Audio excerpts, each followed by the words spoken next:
What's up, guys? I'm gonna do I don't know how long this video will be today, but I wanted to give a breakdown of everything I watched that's new to me, movie-wise, in 2023.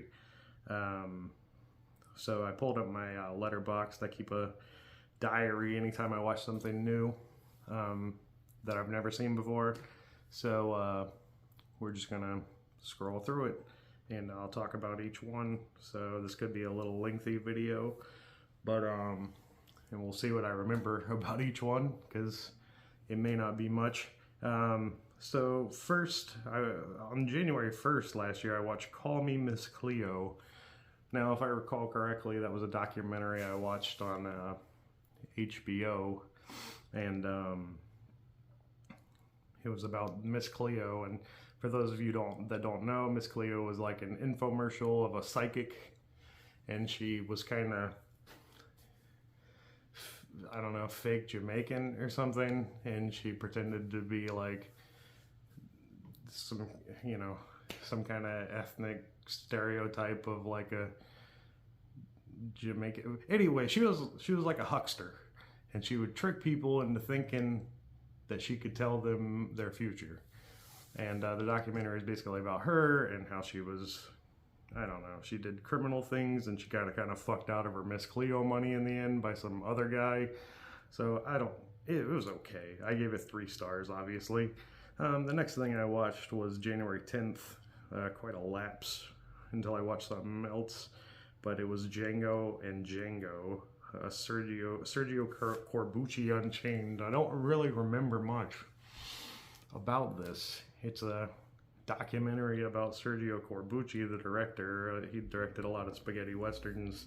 I remember Tarantino was interviewed, but he directed like the original Django and a lot of other things. I think The Mercenary and Navajo Joe and all kinds of shit. He made some awesome spaghetti westerns. You should definitely check him out. I don't remember much about the documentary other than it was just like everybody talking about how great Sergio Corbucci is, and I agree. And you should watch his movies. The next thing I watched, I watched this on the same day. I watched Black Gun. I had always wanted to see Black Gun, and it was always hard to find for me. Never really came across a DVD or Blu-ray of it. I know they exist, I just never bought one, but then I found it on some random, it was just for free online somewhere, and I watched the movie, and it was pretty good. It wasn't as good as I wanted it to be by any means, but it was entertaining for what it was and what I expected out of it. So I gave it 3.5. 3.5 generally means I liked it, but I may not watch it ever again. Bullet, I watched on the 11th. That was a good movie. Gave it 4.5 stars. It was a really good like procedural cop movie, especially like for when it was made, late 60s. Pretty innovative, I guess, for the time period, and it wasn't it's not the first Steve McQueen movie I've seen, but it's the first Steve McQueen movie where I was like really aware of Steve McQueen's presence in the movie. And I mean, I've seen Great Escape and stuff like that, but I felt like he was very like Steve McQueen cool in this movie. On the 12th, I watched Joe. Really liked Joe. It was directed by John Avildsen, who went on to direct Rocky. It's like it's like an anti, like what Rocky is, though. It's kind of like it's like a movie about some of these like, like ultra conservatives that exist now, and they just don't want, the character Joe is just like anti-hippie, and they end up going on this like, we want to kill a hippie rampage, and it's an entertaining movie, and some of the shit Joe says is fucking hilarious, but it's really good. I gave it 4.5, but the more I think about it and the more I've wanted to rewatch Joe, it may be a 5. Um, also on the 12th, January 12th, I watched The Wild Bunch. Never saw that before. Sam Peckinpah movie. Always heard it was really great, and it was. It was really great. I gave it 5 stars because it was clearly classic. I don't know if it was like the mood I was in, but I wasn't feeling it as hard as I wanted it to. I love Westerns, but like I wanted to love it, and I didn't super love it. I gave it 5 stars because clearly it's technically fucking awesome. The writing's good, the story's good, but like, I don't know, maybe it was just my mood. I feel like I need to rewatch it, and maybe it's something that'll grow on me the more I watch it. But it was good. Give it a try if you haven't seen it. So on the 14th of January, I watched You Don't Know Me. That's a documentary about Showgirls, the making of Showgirls, which is a fucking hilarious movie. If you haven't seen Showgirls, it's fucking hilarious. But the documentary is pretty good. It talks about the making of it and blah blah blah. It was okay. I like watching Showgirls more than watching You Don't Know Me, but it was a fine documentary. If you like Showgirls, you'll like this documentary. Next, I finally watched Belly for the first time. I'd always seen scenes of Belly. I'd always seen the scene of Nas and some other guy going into DMX's house, and they're watching Gummo on the TV, and I always thought that scene was really cool. And that was kind of like one of the best scenes of the movie, in as far as like me watching the rest of Belly finally. It was okay. It was kind of messy in some places. I really like hood crime movies though, so it was fine. I took it for what it was and the time period it was made. It was directed by Hype Williams, who mainly directs rap music videos, and you got that vibe throughout the movie that it was one long rap video with a plot. So it's fine. If you like hood crime movies that star rappers, you'll like Belly. Belly's worth a shot if you're in that mode. Next, I actually blind bought this because I was reading about it, and it's Mad God. Mad God's a stop motion animation film, and let's see, it was directed by Phil Tippett. I couldn't remember who directed it, but I guess he was like a consultant on Jurassic Park as far as like when Spielberg was doing stop motion for that, and he did a lot of other stop motion in his career. He's like a pioneer for stop motion, and he finally made this whole feature that he'd been working on for decades, and it was really great. It's a beautiful film, disgusting in parts too, fucking weird, but if you like stop motion, fucking awesome. I bought the steelbook of it from Best Buy, and I guess if you didn't get that at this point, it may be gone or really expensive now. So January 27th, I watched Tar. Who directed fucking Tar? Fucking the piano player from Eyes Wide Shut directed it. What's his name? Todd Field. Yeah, Todd Field directed Tar. He also directed In the Bedroom and Little Children. Fucking love Little Children. Little Children might be one of my favorite movies ever. Tar was pretty great too. I love Tar. Tar hooks you in immediately. I don't care about fucking music composition or directing a symphony, but that movie made me interested in the moments I was watching it, and it made me care about the character and everything that happened. Tar is really great. Let's see, Megan. I watched on the 28th. Megan was fun. Megan was about, I'm assuming a lot of you, if anyone's watching this, know what Megan is. It's like a toy that comes, it's an AI toy, and it turns evil. And it's just fun to watch. I don't know. You don't expect too much out of it other than that. But it's pretty entertaining. On the 29th, I watched Top Gun Maverick finally. That was pretty good. I see random people kind of shitting on it now or something, but fuck that. That movie's tight. That movie's good. One of the best movies I've seen of the year. It was super entertaining, great. February, I must have been depressed or something because I watched one movie and it wasn't even that great. The 24th, it looks like I watched Biggie, I Got a Story to Tell. The documentary that Netflix made about Notorious B.I.G. Didn't tell me a lot of stuff I didn't know about Biggie, really. I liked how it focused a lot on his younger years, but I don't know. Who cares? I gave it 4 stars, but I don't know if I'll ever watch that again. It was fine. On the 5th of March, I watched another documentary on Netflix called The Girl in the Picture.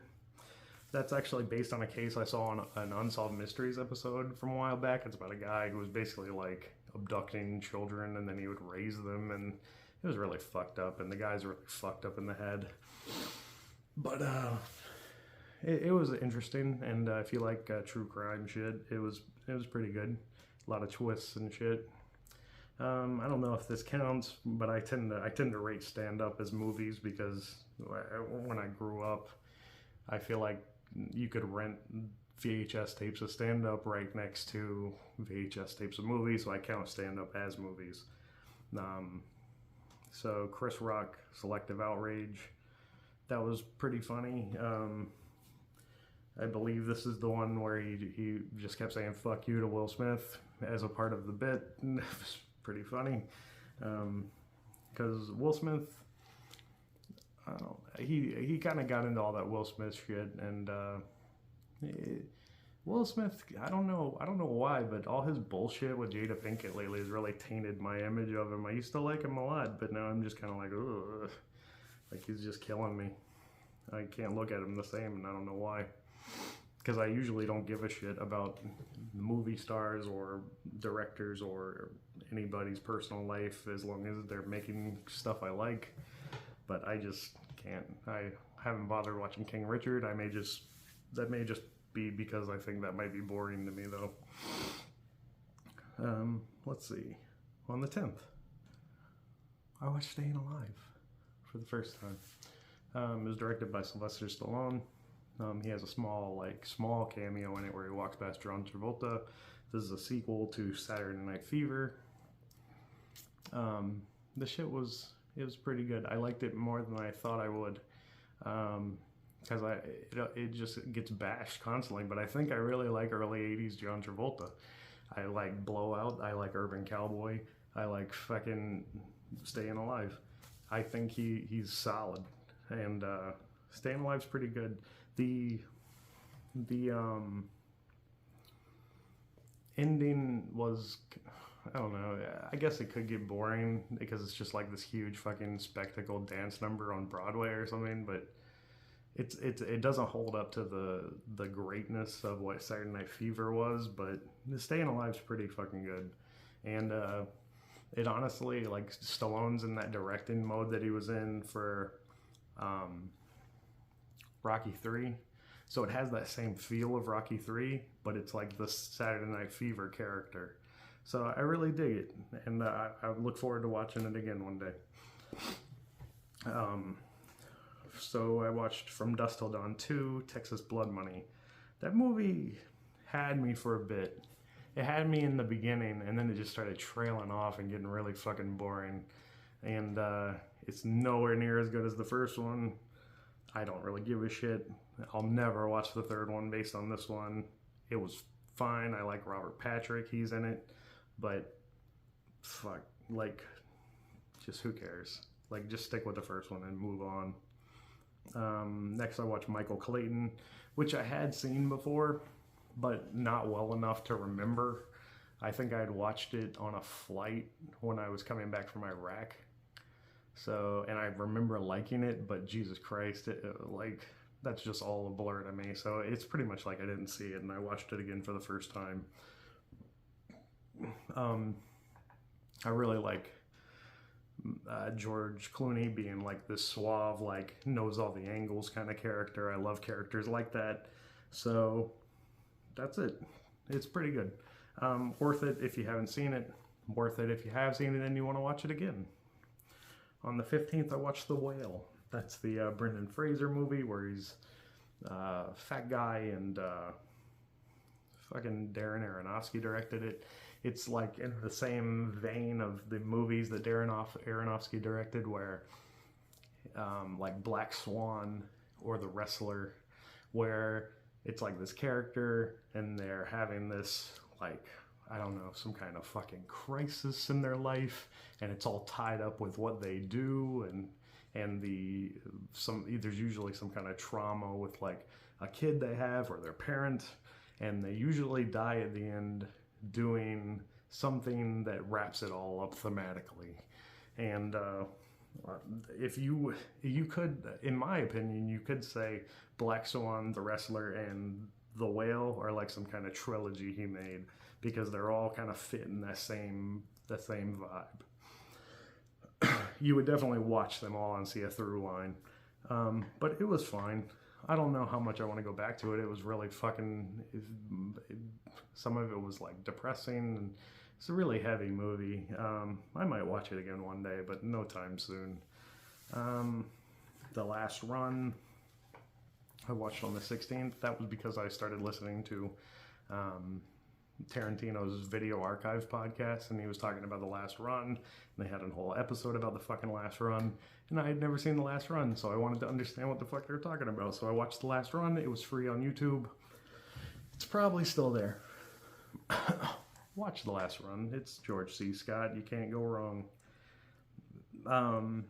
Also, during that Video Archives podcast, they were talking about the Jet Benny Show, which is like a Star Wars parody of the Jack Benny Show.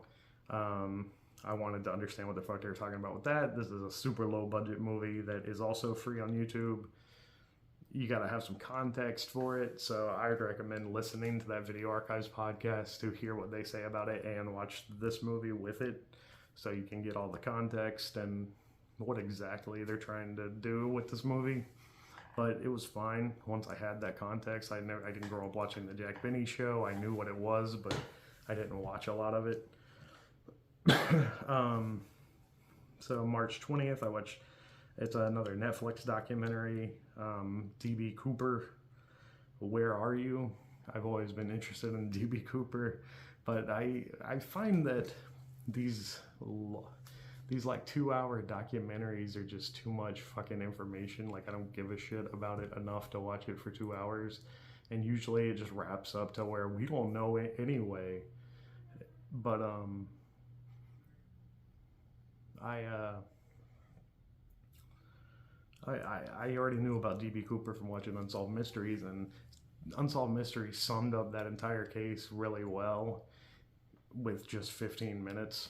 So I don't fucking care. I gave it 3 stars. Never watch it again. I have, however, watched the Unsolved Mysteries segment fucking at least 20 times, because it's way more interesting and well done. On the 22nd, I watched Babylon. Fucking top tier of the year for me. I can't wait to watch Babylon fucking again. It's goddamn great. If you like movies, if you like movies about making movies, if you like movies about fucking Hollywood, Babylon is the shit. It's the fucking Boogie Nights of fucking this year. Babylon's fucking tight. Margot Robbie's great. Brad Pitt's great. The fucking main guy's great. I don't know his name. It's directed really well. It's like I don't know, it captures that time to me very well. Once I did more research on what they were referencing with some of these like fictional characters and who they were referencing from reality back then, and I just thought it was really great. Can't say enough about Babylon. Watch Babylon if you think you might like any of that shit I just said. 24th, I watched Creed 3. I tried to go to the theater to see Creed 3, but it was sold out like fucking crazy. And then I just got pissed off and I just downloaded a fucking cam of it because fuck it. And I watched a cam of Creed 3 the first time I saw it. I have since made up for that by buying the 4K. But I dug Creed 3. I have conflicting issues with Creed 3 because I fucking love the Rocky movies. But that is a Rocky movie without Rocky. And I have problems with it. I have problems with it referencing Rocky movies. I have a problem with it stealing fucking Rocky movie beats. Because Creed 3 is basically fucking Rocky 3 mixed with Rocky fucking 5. And everybody wants to hate on goddamn Rocky 5 and suck Creed 3's dick. It doesn't even have Rocky in it. In my opinion, it is the worst of all the Rocky movies. If you go from Rocky 1 to fucking Creed 3, it's the weakest one. And it's because it's missing one character. They better, if they're gonna make a Creed 4, they better fucking give Stallone whatever he wants to put him in there, because it's just gonna keep going downhill. And I don't like that they ended it with fucking spoiler alert, but I don't like, just cut it off if you don't want to hear this. I don't like they ended goddamn Creed 3 with the fucking deaf daughter punching like some kind of like a little wink to us that she's gonna be a fucking deaf boxer. Like, no, I don't want that. I don't want the girl fucking boxer deaf movie. I don't want it. I don't care. I don't care. Fucking stop it. Stop doing that. I like these movies. Alright. I must have been depressed in April too, because fuck, we're really busy. Because Jesus Christ, I didn't watch shit until the 30th. And then I watched Avatar: The Way of Water, which I liked it fine, but I didn't like it as much as the first one, and I really have no inclination to go back and watch it again. I don't really remember what happens. They fucking see big whales or some shit, and there's some kind of, they're trying to get adrenaline from the whales. I don't fucking know. I like that mean commander guy's back. Like, he came back to life and he's all pissy and angry. I like that guy. He's entertaining. But Jesus Christ, I don't care. I'll watch the third one though. You know, I'll talk all this shit, but Jesus Christ, I'll be right there being like, oh, I want to watch the third one. Alright, so May, I watched a shitload of things. I lit a fire under my ass in May, apparently. Because on the 2nd, I watched Crimes of the Future, which was directed by David Cronenberg. It's fucking kooky fucking movie where surgery is like art, and this guy gets surgery done on him as art. It's fucking entertaining as hell, and very weird. Don't know, it's another one like The Whale, I feel like, where I don't know how much I'll rewatch it, but I'll rewatch it eventually. On the 3rd, I watched David Cronenberg's son's movie. I can't remember his name, Brandon Cronenberg or something, and he directed Infinity Pool. I liked Infinity Pool more than Crimes of the Future. The son has surpassed the father. Infinity Pool is very fucking interesting, and it has Mia Goth. I fucking really like her right now. She's on fire, in my opinion. It's just really fucking good movie. Didn't know where it was going, and then it ends like really fucking funny and weird and kind of dark. So I'm in. I can't wait to watch Infinity Pool again one day. So this month, I remember doing this. I was like, I never saw any of these Scorsese shorts, so I decided to watch them, and they were all pretty entertaining. What's the Nice Girl Like You doing a place like that? What a fucking mouthful. Scorsese tends to, in the 60s, he had a real thing with like really long fucking titles. Like his first movie is Who's That Knocking at My Door, which I think was called something else, but then they changed it to that anyway, but still long fucking titles. And then and it was good. I think it was the favorite of the shorts I saw. It was like really well done, and I liked the voiceover in it, and the way it was like cut and shot and everything. The next one I watched was It's Not Just You, Murray. See, it's another long title. I didn't like that as much. It was fine. I gave it 5 stars because Jesus Christ, it's Scorsese, and I don't know. It's better than I could do, especially back then. But I don't know. I don't even remember what it was about, honestly, and it was just fucking kooky. The Big Shave I had seen before, but I decided to watch it again with my grown-up eyes, and same idea as what I had saw before. I had always read that it's a guy shaving himself until he's like fucking hemorrhaging from his face, and it's some kind of metaphor for America's involvement in Vietnam.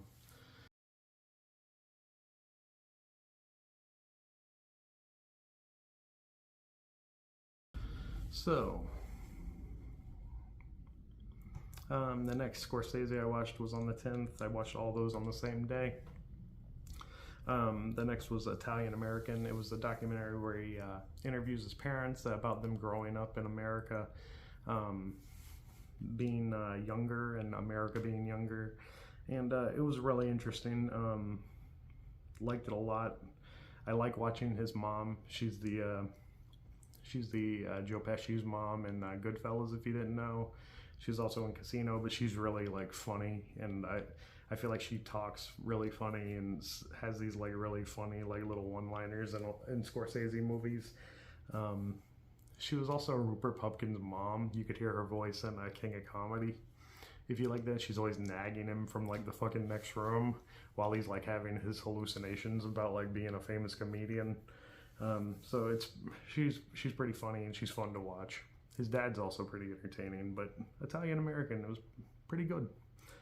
The Card Counter, Paul Schrader directed it. He's been on like a pretty big directing run lately. I feel like he's been coming out with like a movie almost every year, something like that. And the Card Counter was okay. I wasn't feeling all the I guess it was like Guantanamo Bay shit or something, but like a lot of like terrorism and torture and shit, and this guy with a tortured past who fucking plays cards. It's not what I was expecting. It was fine. I liked it. But I don't know how much I'm going to rewatch that or how rewatchable that is to me. On the 14th, I finally watched Blade Runner. I'd never seen fucking Blade Runner. I remember I tried to watch Blade Runner when I was like a teenager, and I guess I just wasn't mentally ready for that fucking shit, because I was just like in a weird mood the first time I tried to watch it. I think I rented it from the fucking library on DVD, and I turned it off. I just thought it was boring, and I probably just wanted to fucking play the first Grand Theft Auto on my PlayStation or some shit. But I watched it now. I got the fucking 5-disc whatever the fuck Blu-ray that has like every goddamn cut Ridley Scott ever did. I watched the final cut, and I thought it was really impressive. I thought it was technically beautiful. I thought Harrison Ford was great. I thought the fucking replicants were great. It wrapped up in a way that I kind of expected, but fuck it.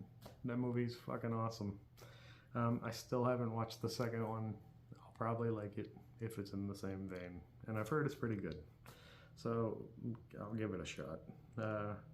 Next I watched Showgirls 2, Pennies from Heaven. I gave it half a star.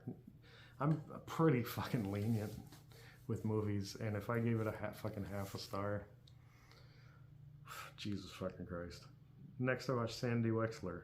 I gave a fucking Netflix Adam Sandler movie 3 stars, and I gave Showgirls 2 half a star. If that gives you an indication of what I thought of fucking Showgirls 2. But Sandy Wexler was pretty funny. It was like a little I guess like a half nod to Adam Sandler's actual agent, But Sandy Wexler honestly reminded me of fucking Woody Allen's Broadway Danny Rose. It's like this loser agent who has these fucking um, offbeat clients, and he has this one shining client that can get him like profits, and he does everything he can for him. It reminded me a lot of that. And it had all the regular Adam Sandler folks in it. It was a good watch. It was fine. I may watch it again one day. But as far as Adam Sandler comedies, it was pretty good. Next, I watched on the 23rd. I watched The Breaking Point. And you'll see, I think I was watching a lot of older movies around this time, and I found The Breaking Point, and I thought it was like really good, really hardcore for 1951 even, and had some really like grittiness to it, some real like bite, and the ending, one of the ending shots is just always sticks with me, and I won't I don't know why I feel obligated to not spoil a movie that's like 70 fucking years old, but I just feel like if you should watch it and just like see if you feel the way I feel about like one of the last shots, but it was good. Next is The Prowler, and I honestly don't remember shit about The Prowler. Let me click on it, see what I can remember. Los Angeles, California. A cop who, unhappy with his job, blames others.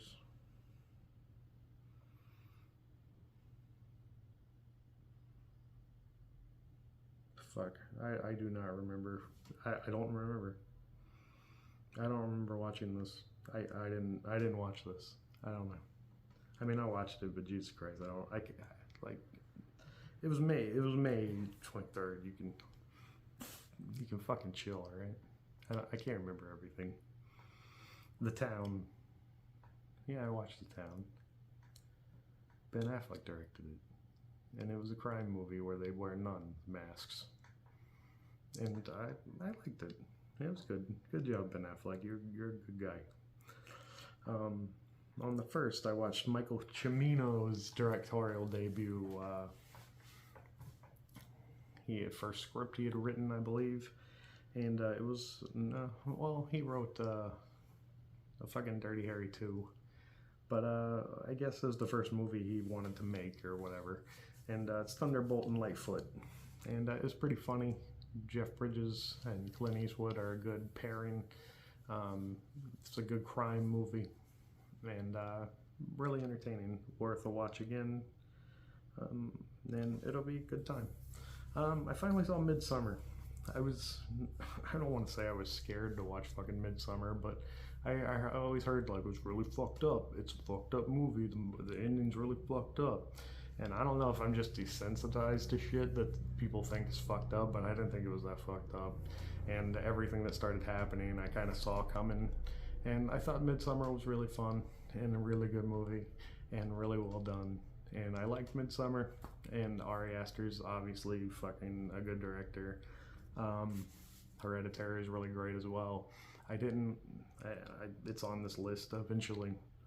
Yeah, it's coming up soon, but and I'll talk about it then. But yeah, he also made Beau is Afraid, but I'll talk about it in a minute. Next, I watched Year of the Dragon. Michael Cimino also directed this. I started trying to catch up on his movies that I hadn't seen, and it was good. Mickey Rourke was really good in it. I liked a lot of the themes in it, and it was entertaining. I may watch it again one day. I felt like it was kind of long, so I don't know how soon I'll watch it again, but probably again one day. July 16th, I watched Asteroid City, Wes Anderson's newer movie. Didn't love it as much as I expected. haven't been loving his movies lately. I I liked The French Dispatch, but I don't fucking care. I didn't care about it. I don't know how often I'll watch it again. I don't know if I'll watch Asteroid City again. The one scene I liked in Asteroid City a lot was when Jason Schwartzman's talking to Margot Robbie, who's like supposed to be his dead wife in the movie, but she's like an actress, and it makes sense if you watch it.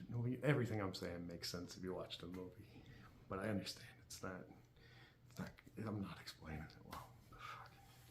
That's a good scene. I like that scene, and Asteroid City's fine, and I like the art direction of it, and I like the way it's filmed, and I like the actors in it, but Wes Anderson's getting very samey with his movies, and it's almost becoming a parody of Wes Anderson movies at this point, and I think he needs to switch it up on some level. July 18th, I watched Beau is Afraid, another Ari Aster's newest movie. It was entertaining. It was fucked up. It was made you anxious. It made you question what was really happening in the movie. And I liked it. I gave it 5 stars. I think it was technically well done. I think Joaquin Phoenix is really great in it. I don't know how much I'll revisit it, but I liked it at the time. August 6th, I watched Maneater, which had some fucker in it. It was ridiculous. Some girl gets eaten and the dad wants to kill this shark, and Jesus Christ, I don't know, man. I fucking like watching stupid shark movies, but I also fucking hate stupid shark movies. I don't understand. Where the Crawdad Sings, I watched that with my wife. She had just read the book. It was entertaining. She didn't love it because the book was better, and that tends to be the case with a lot of movies that you read the book of first, and you just like are like, the book was better because the book explained more shit. And yeah, probably. He probably did. Me not reading the book, I thought the movie was fine. It was like a Southern girl kind of book. Movie. Felt like a book. I don't know. But fucking, yeah, Where the Crawdads Sing. I know where they sing now because I watched the movie. And September 3rd, I went to the theater. They were playing They Live for some kind of lead up to Halloween kind of shit. I'd never seen They Live before. I'd seen scenes of They Live. I knew the gist of They Live, but I'd just never seen it. Fucking loved Roddy Piper in it. Loved the ridiculous plot. Loved the overacting. The repetitive music. The fucking glasses thing is fucking genius, obviously. And the ending was really good. I fucking love They Live. John Carpenter is a fucking Mac in my book, and what else can I say? I also got They Live for Christmas this year because I loved it so much. Exorcist 3, I liked it. I liked it a lot. I had seen the first Exorcist, and I had seen the fourth Exorcist, but I had never seen 2 or 3. I always heard 3 was really good, so I decided to give it a shot as one of my lead up to Halloween movies, and I liked it a lot. I'll probably watch it again. George C. Scott is fucking great in it. I like the script a shitload. I thought it was really well written by William Peter Blatty, who wrote the original Exorcist and wrote the books for The Exorcist, and I thought it was really good. Hellraiser 3, Hell on Earth, I liked it a shitload. I liked the first Hellraiser, I liked the second Hellraiser when I watched it, and now I like the third Hellraiser. As far as reviews I've seen, this is where I might be jumping off the fucking cliff when I watch Hellraiser 4, though. We'll see. I'll get around to them eventually, but I think that might be the end of me liking Hellraiser movies. It was just good. It was like really fucking fun to watch. A lot of cool 90s effects, or when was it fucking made? Yeah, 92. Yeah, some 90s effects. but it was fucking entertaining as shit. Um, on the 17th, I watched one of my favorite movies, new to me this year, Miss 45. I got way into trying to catch up on Abel Ferrara. I got way into catching up on Abel Ferrara movies. Miss 45 was fucking awesome. I really liked Zoe Lund in it. I thought it was just fucking awesome. The style of it, the music in it, just like the plot. I really love like revenge movies like that. So it hit all the beats for me. On the 24th, the 20th, I watched the new Teenage Mutant Ninja Turtles movie. It's honestly the best one I've seen since the first one when I was a kid. I liked that they were all kid voices. They made some changes that I had to get past in my head, but it was good. I enjoyed it quite a bit. We'll see what they keep going with it. I also thought Ice Cube was really great as Superfly. He was like a really entertaining villain. And we'll just see where it goes. Next I watched the horror parody Winnie the Pooh Blood and Honey. I guess Winnie the Pooh has entered the public domain arena.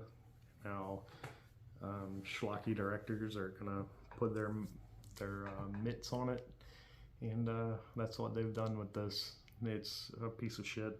And I watched it for the freak value, but it wasn't. Like, fuck it, who cares? And I know they're making another one already because they got so much money off of this one. But that luster is gonna die, and people are gonna stop giving a shit by the second or third one. So fuck it, who cares? And on the 24th, I finally watched Manhunter, Michael Mann's Manhunter. Based on the Thomas Harris book, Red Dragon. Like this a shitload more than the Red Dragon movie they eventually made. I like the style of it. I like William Peterson. The fucking guy who played Hannibal, I can't remember his name right now, Brian Cox or something. And yeah, I think that's it. And it was really good. I think Brian Cox plays a really good Hannibal. I thought the villain was scary as shit during one scene, and fucking it's good.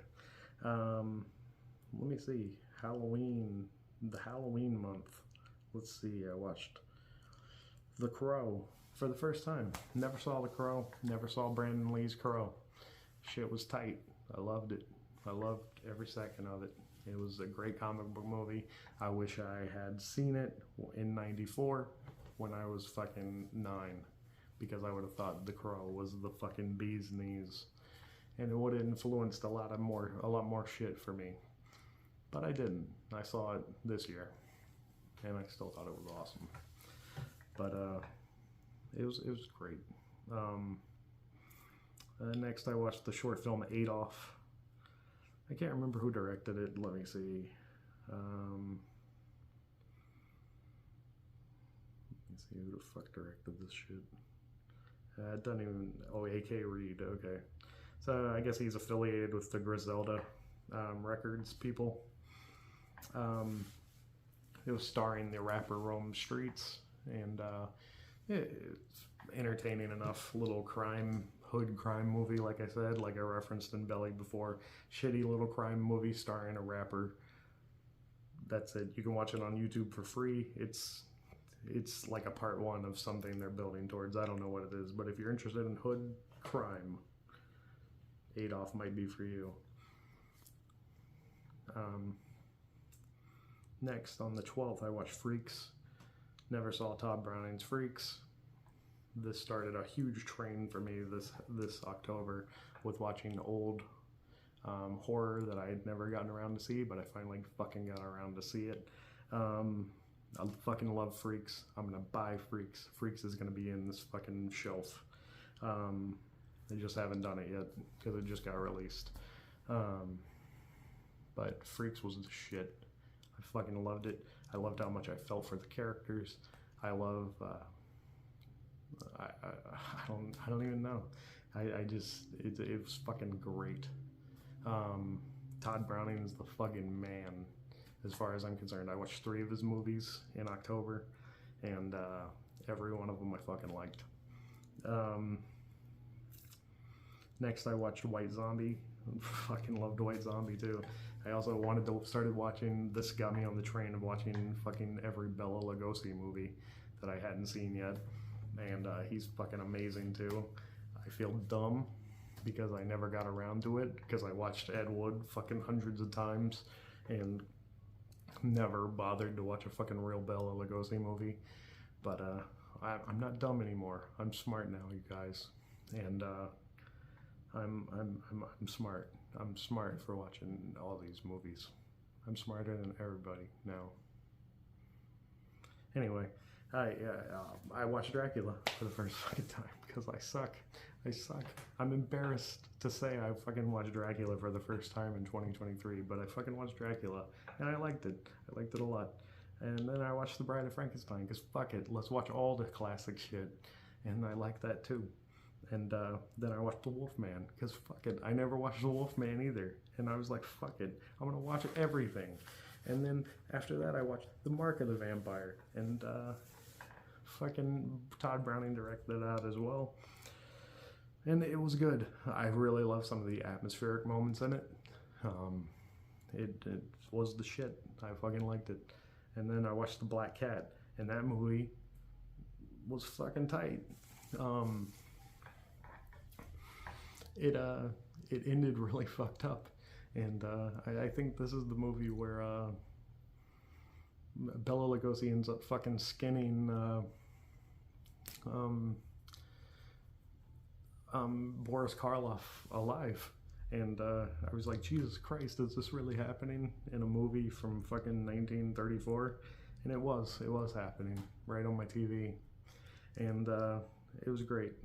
And if you're interested in old horror movies, watch every one that I'm talking about right now. After that, I watched Evil Dead Rise. It was fine. I like the old Evil Dead movies more. I like Evil Dead, and I like Evil Dead 2, and I like Army of Darkness. I understand why people like these new Evil Dead movies, but I just think they're fine. They're fine to watch, but I don't feel any particularly affinity to them. It was fine. That's all I can say about it. Next, I got back on my old movie kick, and I watched The Old Dark House. I think this is the last one I watched that's older. It was pretty entertaining. Fucking weird house, creepy shit happening, creepy fuckers in it, suspicious fuckers in it, suspicious shit happening in the house, and it was really entertaining. And it's worth all these. What's great about these older movies is they are really fucking short, and they're like just over like 70 minutes or something, so you could just go boom, boom, boom, boom, and watch them. And it's worth your time. Watch The Old Dark House if you're interested. Then I watched Scream 6. I liked it a lot. Liked it way more than I thought I would. For me, it had a lot of the old Scream feel that I used to feel when I watched the original 3 Scream movies. And I appreciated that. I appreciated the twists in it. And I saw the killer coming like a mile away. And I don't know if they were just telegraphing it really easily or what, but I thought I was right, and then I was right. So I don't know. I don't know if that just makes it shitty, or if I'm negating liking it by saying that, but I fucking liked it. I thought the characters were better this time around than even Scream 5. But I just dug it. And I'll probably watch it again. Next, I watched with my daughter. She was way up about the Five Nights at Freddy's movie. It was fine. It was good kid horror, good baby's first fucking slasher movie or something. But it was good. Good for a kid. Not too scary. Has some scary shit in it, but nothing that's gonna fucking destroy him. Next, I watched the execution of Nazgûl with Panorama of Auburn Prison. So this barely counts as a fucking movie, but it's a short film, silent film that was made in 1901 that I read about, and I wanted to check it out. And it's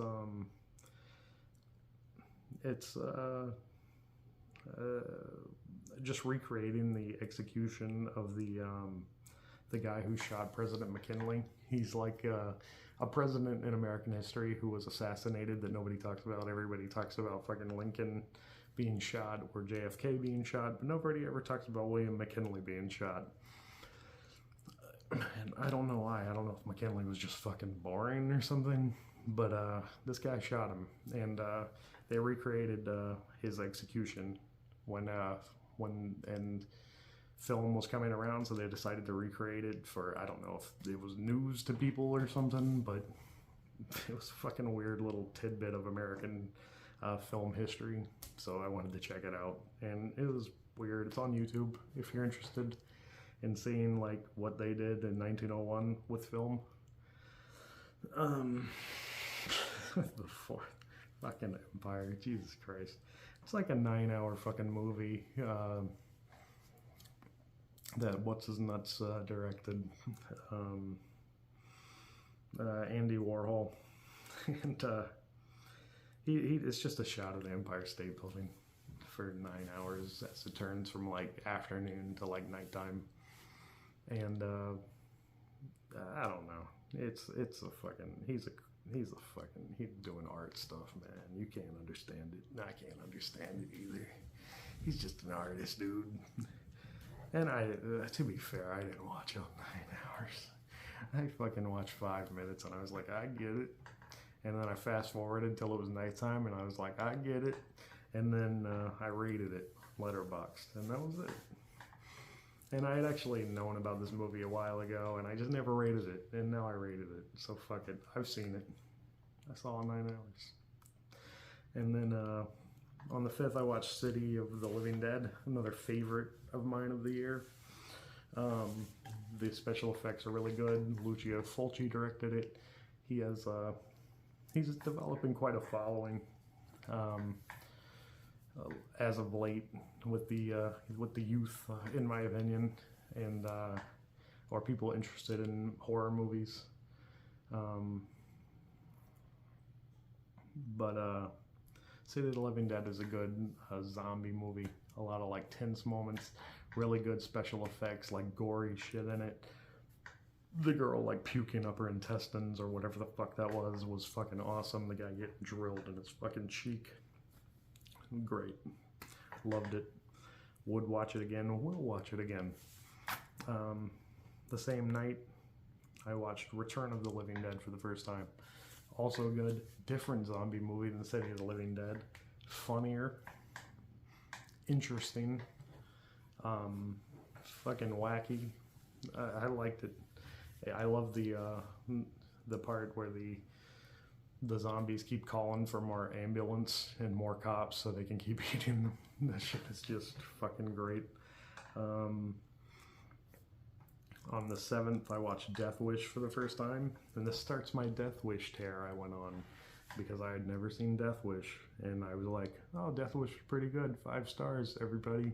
And I was like, oh, Death Wish 2? Yeah, sure, thanks. And then I watched Death Wish 2, and that shit was pretty good too. I fucking liked it. And then I watched Death Wish 3, and I was like, that wasn't as good as Death Wish 2, but let's keep going down the rabbit hole. And then I watched Death Wish 4, and that wasn't as good as Death Wish 3, but I was like, okay, I might as well finish this one up. And then I watched Death Wish 5, and it wasn't as good. But I liked them all. They were all pretty good. 1 and 2 are the ones to fucking watch if you think you don't want to watch all of them. But I genuinely liked all of them, even 5. I thought 5 was going to be a piece of shit, and I was kind of into it. Michael Parks was the villain. You may know Michael Parks from like a lot of the Tarantino movies. From Dusk Till Dawn, he was the cop who gets shot at the end or the beginning, and he's the fucking kooky guy in Red State, and he's the kooky guy in Kevin Smith's Tusk. And he made that movie for me. He was a great villain. and you wanted Charles Bronson to kill him too. So even Death Wish 5 has its points. Next, I watched another Abel Ferrara movie, China Girl. It's basically a West Side Story, Italians versus fucking Chinese. And an Italian boy falls in love with a Chinese girl, and I liked it quite a bit. There's not a good DVD or Blu-ray release of it, so I'd like to own it somehow in an American copy, but I guess that's against the rule or some shit. Next, I watched Heat for the first time. You may be surprised I never saw Heat before, but I fucking loved it. I watched 3 Michael Mann movies this year, and you'll see the next one, and I loved all of them. I think Michael Mann's crime movies are fucking amazing, and he just kicks fucking ass when he's making a crime movie. You could tell he's in his like element or some shit. But Heat, I fucking love De Niro in it. Obviously Al Pacino. I was surprised. I never realized Natalie Portman was like a little kid in it. I always think of Natalie Portman as the little kid in Leon or whatever, and I didn't realize she was in Heat too. But it was great movie. Next I watched Snatch, and I did not like it. I don't like Guy Ritchie movies, apparently. I didn't really like Lock, Stock, and Two Smoking Barrels. I didn't like Snatch. I tried some other shit by him too. I can't remember. But I don't like it. I don't like it. I don't know why everybody loves it. I hate his fucking fast cutting and like his snappy shots and fucking, I can't stand it. I don't know why. I don't know. Help me. Everybody who likes it, tell me why I should like it. Tell me what I'm not seeing. Next I watched The Fury. Brian De Palma movie. Well, when was this one made? 78. I think he was coming off of making Carrie, and they probably, I don't know if he wanted to or what, but I find it kind of convenient that he made like a telekinesis movie with Carrie, and then all of a sudden he's making another telekinesis movie, and I don't know if it's just that he was getting pigeonholed or if he genuinely wanted to make The Fury, but The Fury has some good points. It's good, and the ending starts out a little rocky, as far as I recall, but I mean the beginning starts out a little rocky, but the ending, I'd say the last hour is fucking tight, and the last few scenes are fucking great, and the movie ends with a fucking bang, if you know what I mean. But I liked it. Pretty good, Mr. De Palma. Next I watched Badlands, and then I never saw Terrence Malick's Badlands, and I haven't seen a shitload of Terrence Malick movies. And I know he doesn't have too many, so I need to watch them. But I finally got around to Badlands, and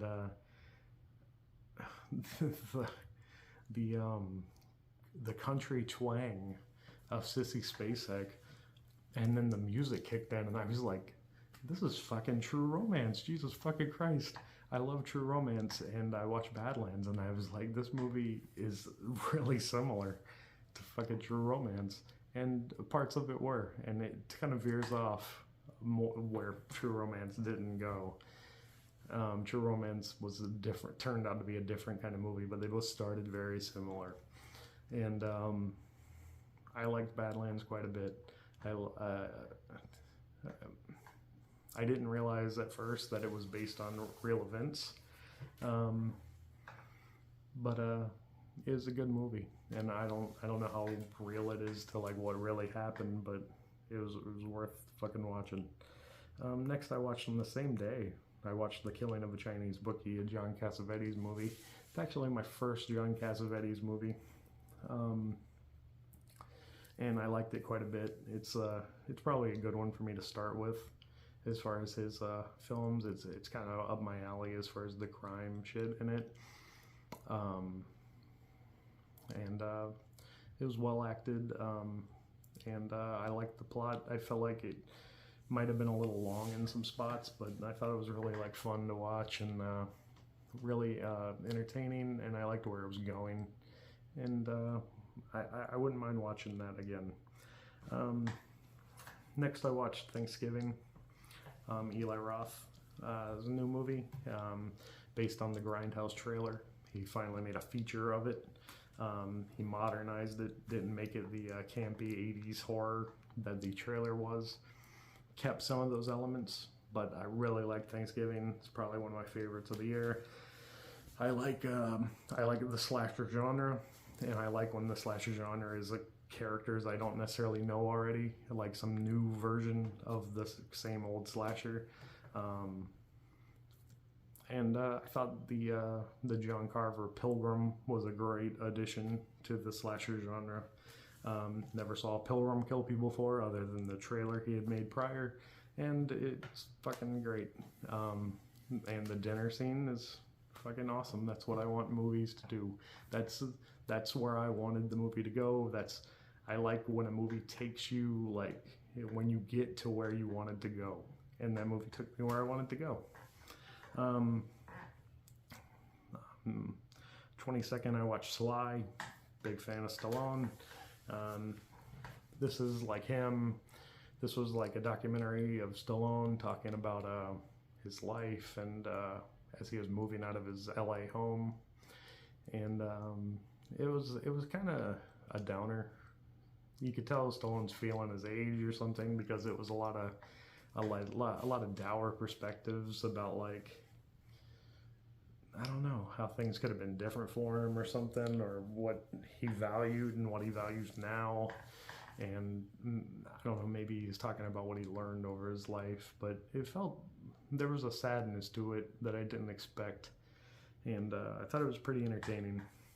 But it's worth a watch if you want to see what Stallone talks about and what he thinks about. And he's, I don't know, for my money, he's one of my favorite filmmakers.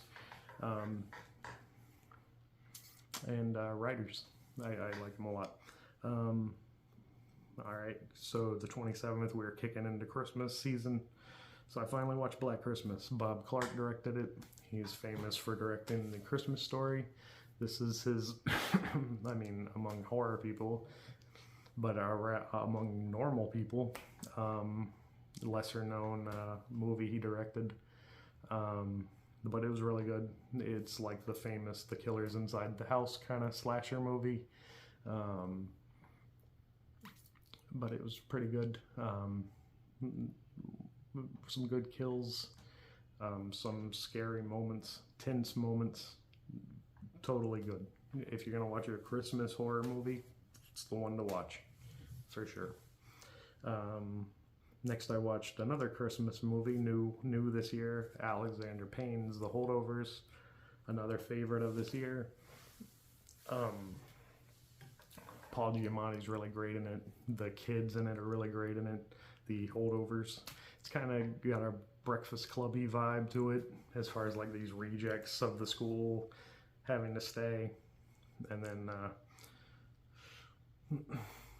it's kind of like a buddy road movie. Kind of turns into that a little bit too.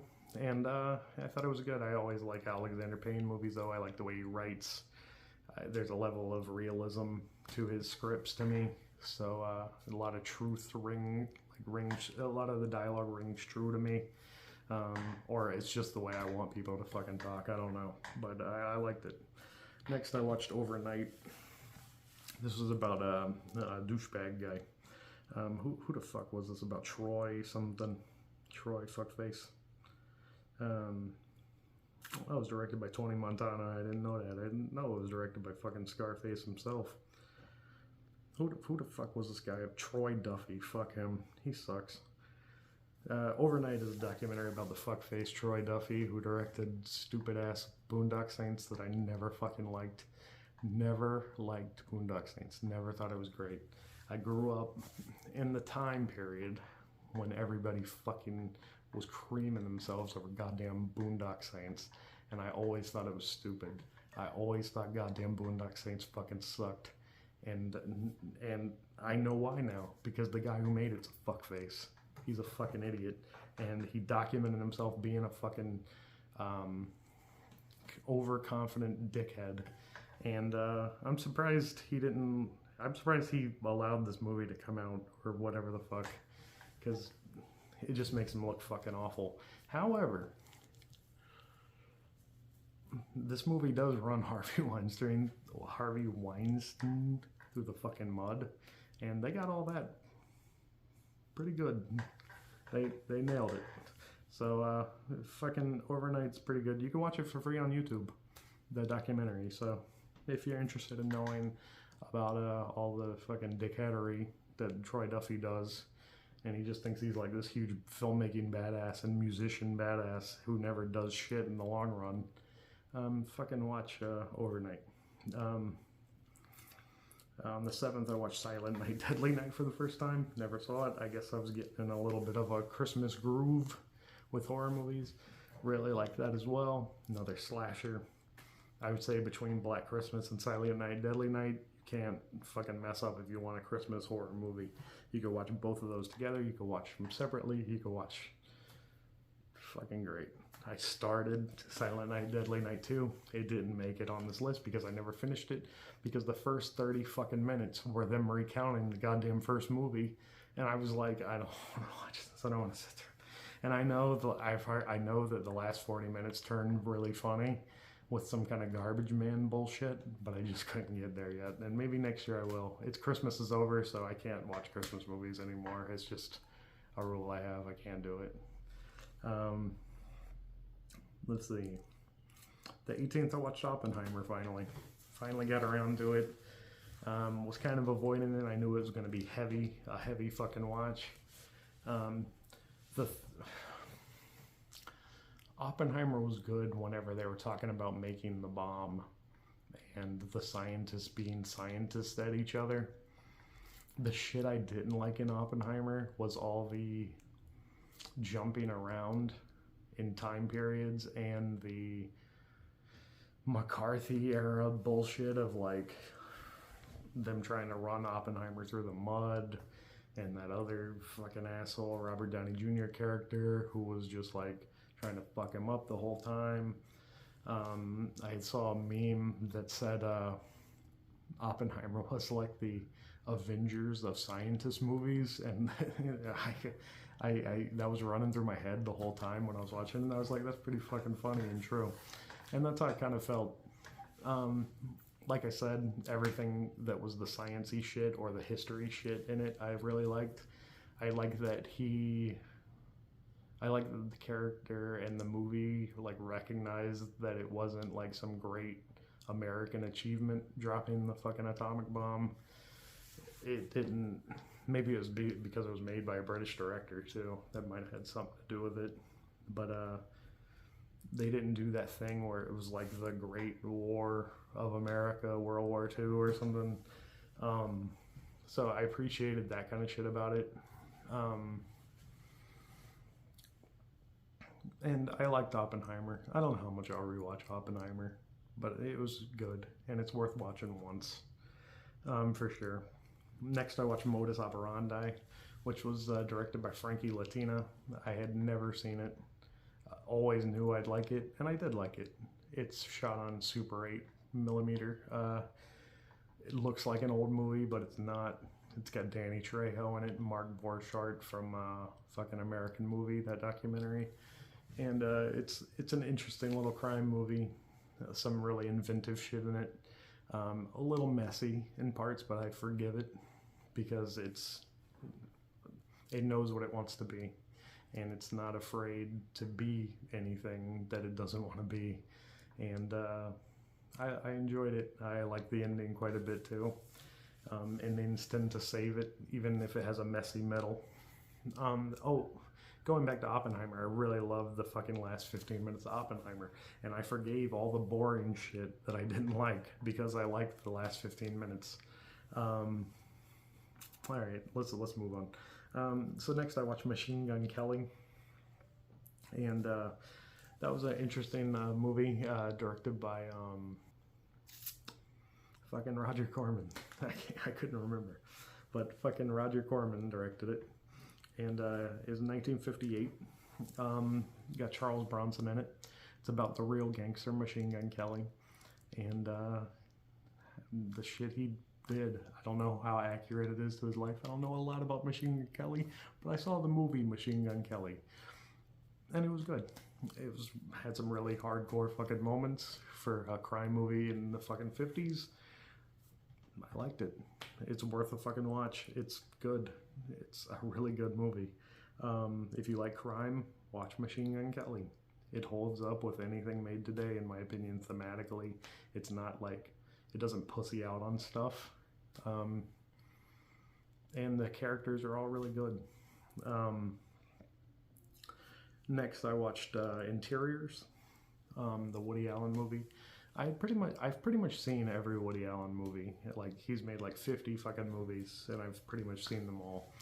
And I had seen Interiors before, but I haven't seen Interiors since I was like 18 years old.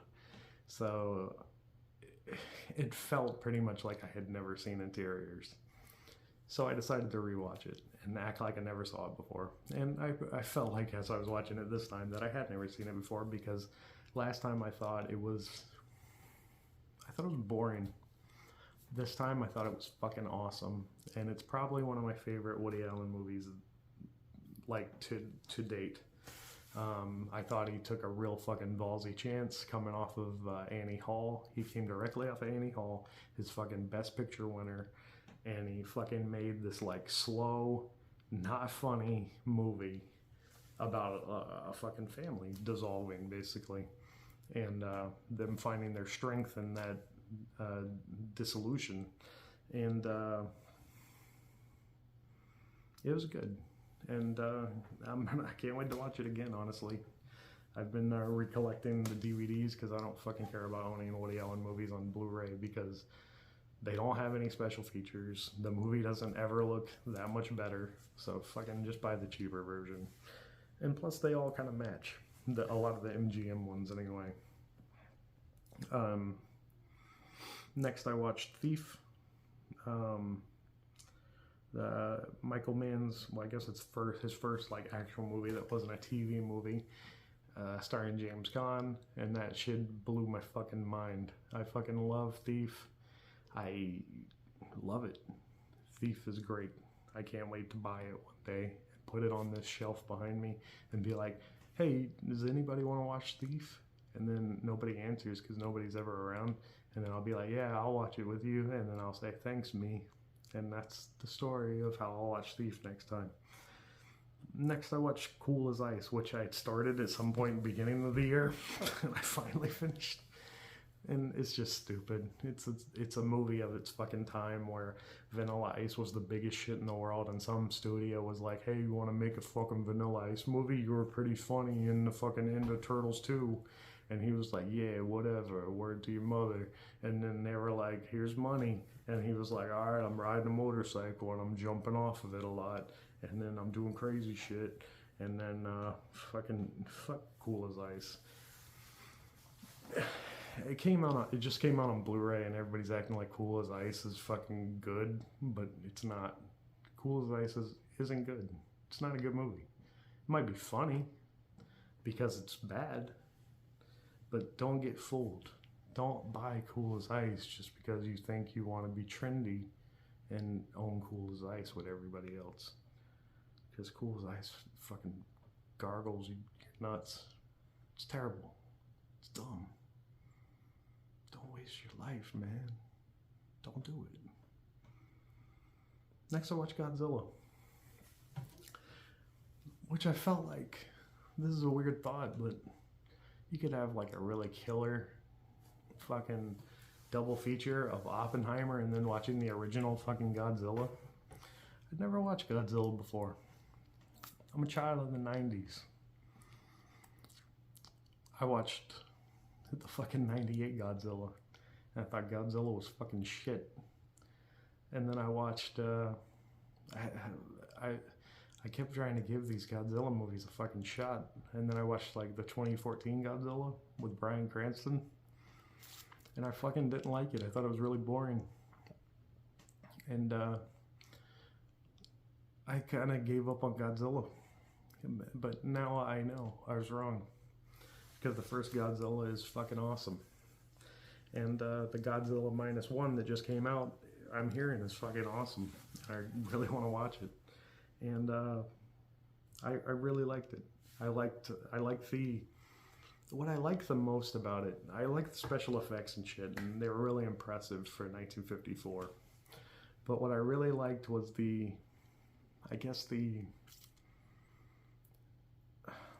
implications of the time period in the movie. Like I liked watching a movie of like where the Japanese people's mind was at after getting fucking bombed twice by America, and bombed on that scale of an atomic bomb.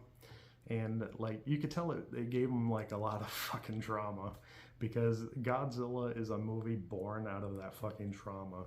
And like I think it's really interesting that like you got Godzilla and you got King Kong, and they're both movies that were born out of like American trauma. Like King Kong is like a retelling of like slavery, with like these white guys going to like an exotic land and bringing back a fucking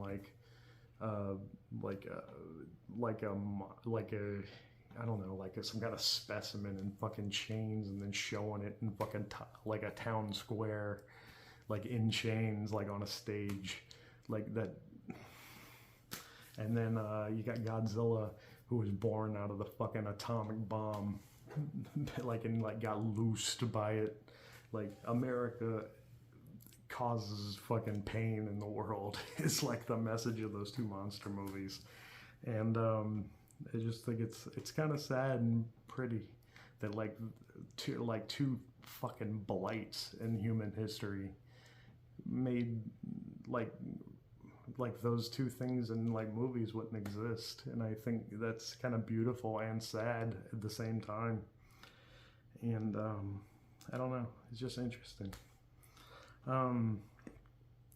Next I watched Akira. A friend tried to show me it in high school, and I think I fell asleep at his house, and there were other friends there, so I don't think anybody noticed, or maybe they did and they made fun of me or drew cocks on my face or something and then washed them off for me or something. But I didn't get it, and I didn't really like it, and I fell asleep. Obviously, I just wasn't in the mood. Probably it was hard to get me to sit still when I was a teenager like that for some reason. But I watched it now, and I like the animation, and I like parts of the story. I still thought parts of it were really fucking boring, but when it got going, it got going. And the ending was really good, and I loved the way it was drawn, and I loved the ideas behind it. But it was fine. Akira's fine. I've heard people say Akira's a fucking brilliant piece of fucking whatever, but it was just fine to me. I'm not the biggest anime guy ever though, but even, I don't know. It's whatever, man. You can hate me if you want. John Waters. I watched another John Waters movie. I watched Desperate Living. It was good. People yelled at each other a lot, and there was a lot of gross out shit in it. But there's also a lot of really funny shit in it too. And a lot of the dialogue's really stunted, but that's because of the actors he uses, and it had some really inventive shit in it too. It's a movie that he made on a train when he was having Divine and everything, but Divine's not in this one. I think it was missing Divine. I think if Divine was in it, I might have liked it a little bit more. I think Divine adds this layer of charisma to a John Waters movie, where like they're not people. It's not just people screaming at each other, but it's like she tends to add this. I don't know, level. I don't know. I like watching Divine. I think she's really fucking entertaining. and I love polyester. And I'm halfway through Multiple Maniacs right now, and I just think it's really really great. Desperate Living's great, and I may watch it again. Um, Next, I finished Superfly. I had started that a while back, and I finally got around to finishing it, and it was good.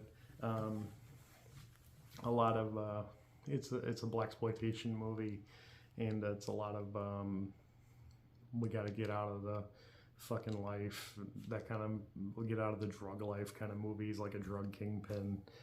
And some of it dragged, and then it had some really great stuff in it. The music's really great in it, and it's kind of like a soulful meditation of this guy with like less over the top shit like Shaft, and more like a guy contemplating his life, and how he doesn't want to be a drug dealer anymore, and he doesn't want to get locked down in this white man's system anymore. It's worth a watch. I enjoyed it. A Bronx Tale. Robert De Niro, I think it's his first movie he directed. It was good. It's the parts I really liked.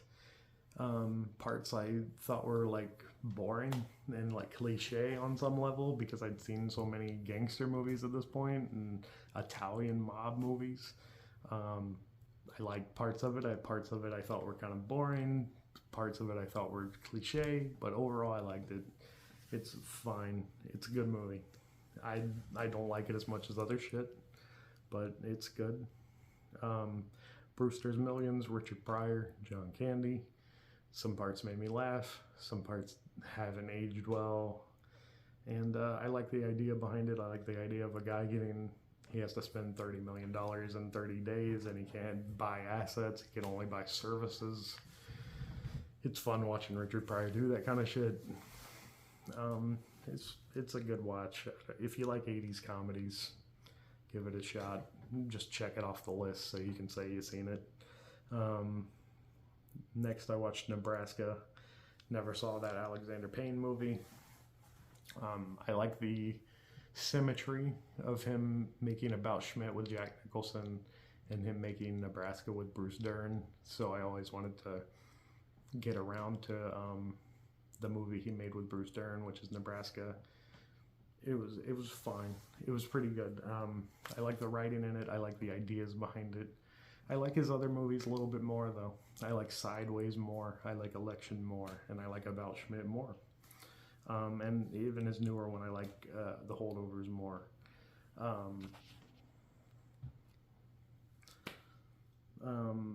And finally, the 100th movie I've watched this year. I watched 100 total. I watched Hell Comes to Frogtown, based on my mother-in-law's recommendation. It's a Roddy Piper movie, because she had bought me They Live for Christmas. So she asked if I'd ever seen that one, so I said no. And then I felt bad about myself, because I tend to feel bad if someone asks if I've seen a movie and I haven't seen it, and then that's just a flaw I have, I guess. But I never saw Hell Comes to Frogtown, and I decided to give it a shot. And it's fucked up. It's a fucked up little fucking ridiculous 80s action movie. There's frog creatures in it, and Roddy Piper is the only like fertile man left in America after a fucking nuclear holocaust, and he has to re-impregnate all these fucking women, and it's just fucking ridiculous. But it's Jesus Christ. But anyway, watch that if any of that sounds good to you. And but that's the 100 new to me movies I watched this year. Which movies did you like that you've seen on this list? Did you like any of them? Do you think I'm dumb? Are my opinions fucking horrible? Just comment at all. Comment on all of it. I don't care. I'm dumb. What do I know? Oh, I'm a stupid guy. So just trash me down below, and or like it. You can like things, or you can subscribe to me on another button somewhere, And I'll see you guys in 2024. My letter to live is